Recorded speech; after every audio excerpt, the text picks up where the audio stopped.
Bayangkan sebuah negara di mana hukum hanya alat, bukan keadilan, di mana kebenaran dibentuk oleh kekuasaan, bukan oleh moralitas. Disinilah kita memasuki kerajaan Dressrosa, wilayah kekuasaan Don Quixote do Flamingo, seorang raja otoriter yang akan membungkam siapapun yang berusaha melawan. Hari ini, kita tidak hanya membahas tokoh fiksi. Kita sedang membedah sebuah realitas yang sering terjadi dalam sejarah ketika pemerintah tak lagi melindungi rakyat, tapi memanipulasi mereka. Selamat datang di dunia di mana keadilan bukan tujuan, tapi ilusi.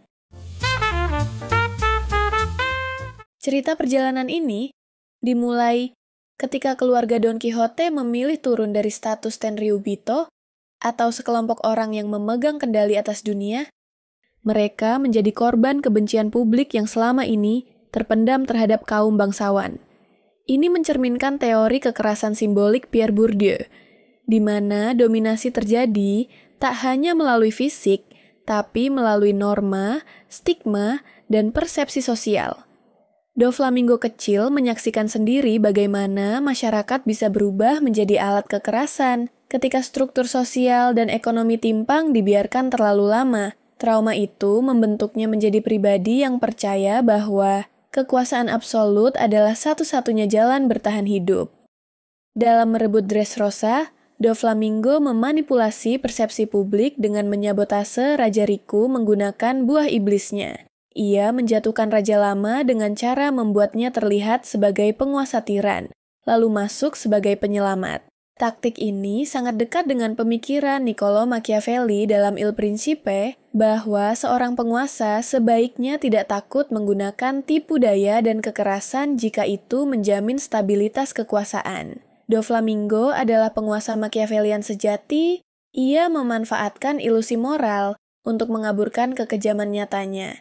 Emil Durkheim menyebutkan bahwa kondisi anomi, ketiadaan norma, mendorong individu untuk mencari makna melalui jalur menyimpang. Do Flamingo, yang kehilangan identitas dan tempat dalam struktur sosial, memilih menjadi penguasa kegelapan sebagai bentuk kompensasi eksistensial.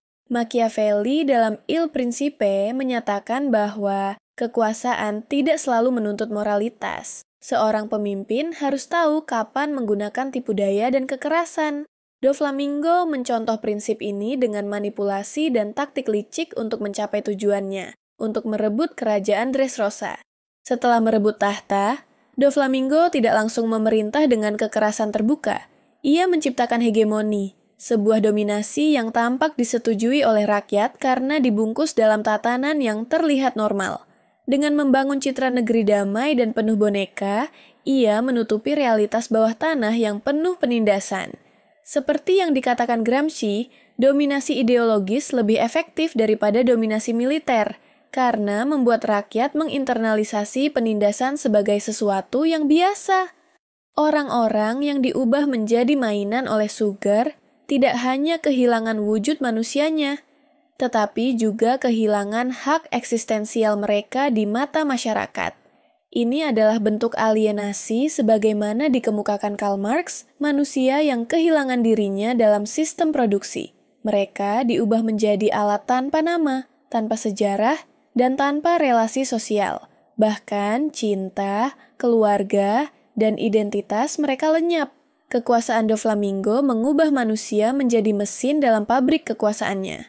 Dari sudut pandang hukum tata negara, pemerintahan Do Flamingo adalah bentuk pengambil alihan kedaulatan secara inkonstitusional.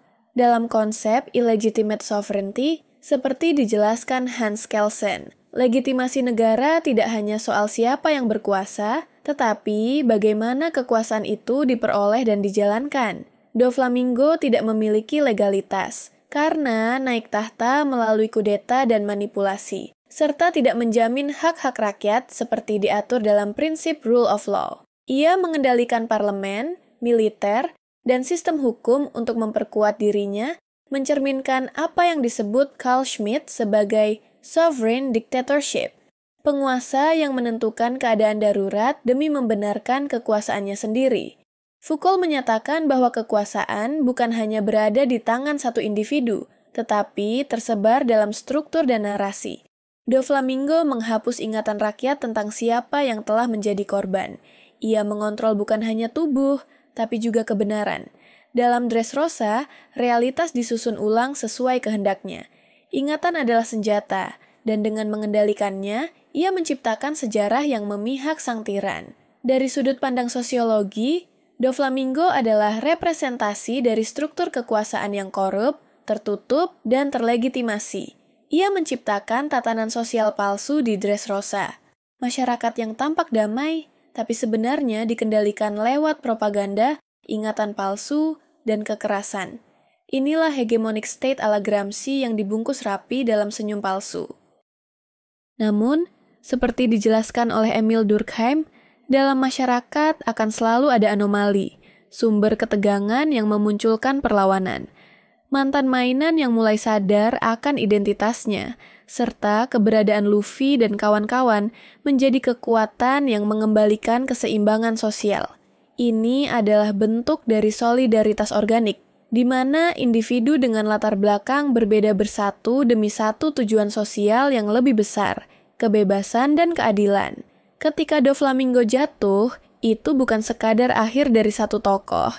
Itu adalah kemenangan narasi alternatif bahwa pemerintah yang memanipulasi, menindas, dan menguasai lewat rasa takut selalu bisa tumbang, seberapa kuat pun ia tampak. Dan seperti kata sejarah, kekuasaan bisa dibangun dengan kebohongan, tapi revolusi hanya perlu satu kebenaran dan keberanian untuk memperjuangkannya. Reza A.A. Watimena berpendapat, untuk menjadi pemimpin sejati menekankan pentingnya refleksi dan kesadaran diri dalam kepemimpinan.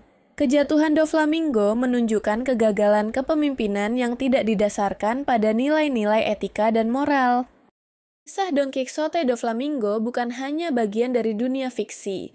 Ia adalah alegori dari bagaimana kekuasaan bisa membelokkan moral, menghapus sejarah, dan membungkam suara kebenaran. Dari kacamata filsafat dan sosiologi, ia adalah personifikasi dari sistem represif yang menyamar sebagai pelindung rakyat. Dan dari kacamata hukum tata negara, ia adalah contoh bagaimana konstitusi bisa dirusak ketika kekuasaan tidak diawasi. Doflamingo memperlihatkan sisi gelap dari positivisme hukum, bahwa hukum bisa disusun, ditegakkan, dan dipelintir sesuai kehendak penguasa. Legal, tapi tidak adil. Sah, tapi tidak benar.